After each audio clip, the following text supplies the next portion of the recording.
Make a date with Rev Dr Ebenezer Markwei at 6 a.m. from Monday to Saturday on Graphic Online via Facebook and YouTube as he expounds on matters of faith. Graphic Online, truth and accuracy every day.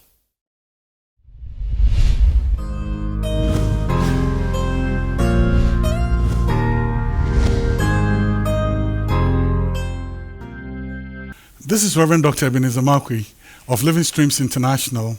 We meet behind the trade fair, behind Zenith College. If you ask for Life Cathedral, especially the Zoe Chapel, you won't miss us on our Wednesdays and on our Sundays, bringing you matters of faith with Graphic Online. This morning, I like to topic what I'm saying, what I'm about to say. I like to give it a heading. I'll title it, Your Peace or Your Right.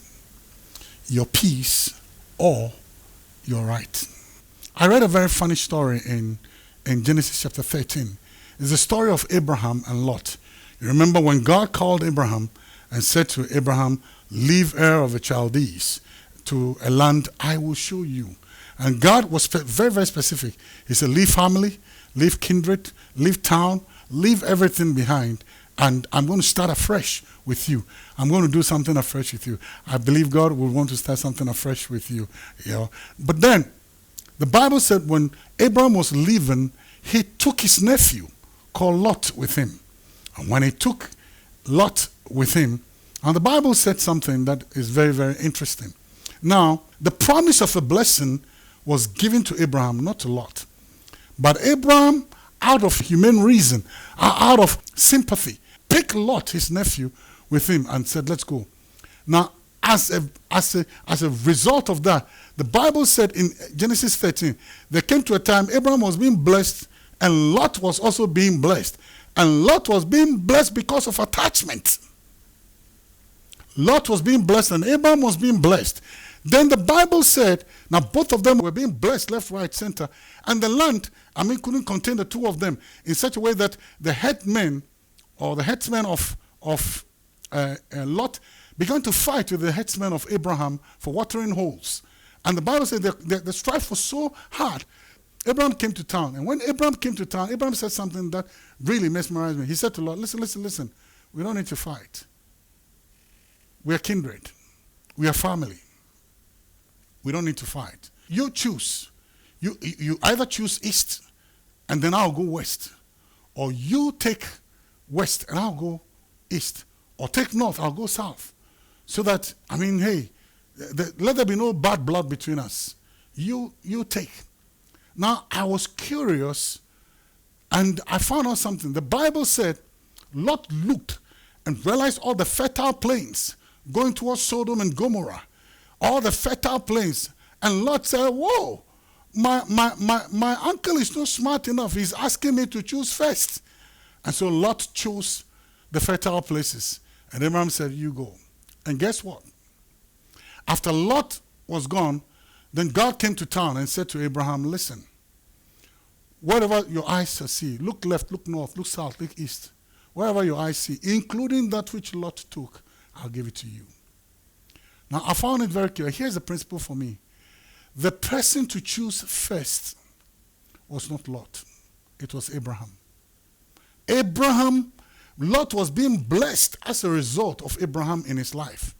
He was not called into that particular covenant. It was a covenant between God and Abraham.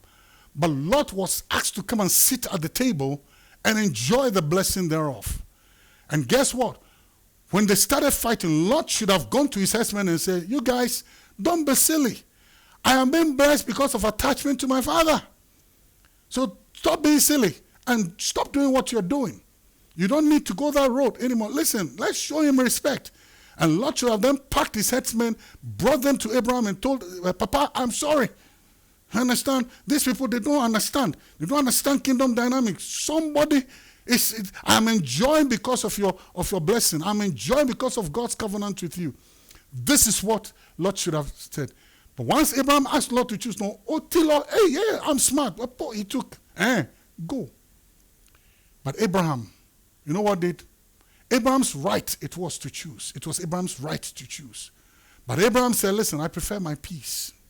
So you choose and go. it doesn't matter. So sometimes we have the option. You are right too. But sometimes for the sake of your peace, let it go. You are right. The right is yours. But sometimes for the sake of peace, let it go. This is what Abraham did. He said, you choose and go. And you'll be very surprised. In the end, it's all going to come back to you. And in the end, God will place you in a position that after the person's fall is fully exposed to the person, you'll be the person to rescue him or her. Sometimes your peace is better than your right. If you insist on your right, there's going to be war. If you insist on who is right, there's going to be war. Sometimes your peace is better. So sometimes it's better to live in peace. So, you know what? You take it. Doesn't matter. Time will tell.